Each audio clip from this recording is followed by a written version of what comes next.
nominated as a candidate to fill the seat of the 18 Mokhar Victoria District Council constituency. I do swear in the name of God that I will bear true faith and allegiance to the Constitution of India as by law established, and that I will uphold the sovereignty and integrity of India. Pi ke tu last election le singan you tu EP ibri ke pai perkhat pengangan dia menteri gede na daw jong kapisa but mulai ban len ni kata ka perthai kal ibro koi badan kitu ki basyabat moh ka jing sam pisah sting niat de ndrei mentangan you tu EP nga tengam jupen mlien pisah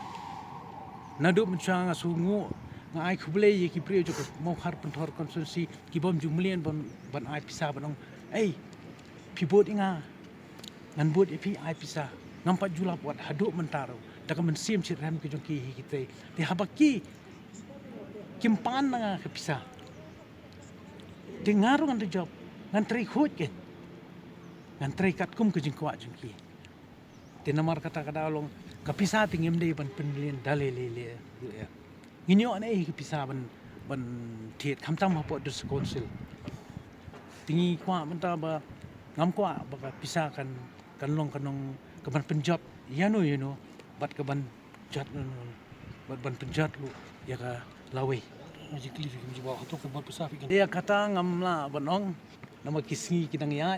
lesi ki bodon pisah kila ban le kata ru keju tindre nakaliang kejongati ya ngampin belin bangala experience mentala kata snem yang tindre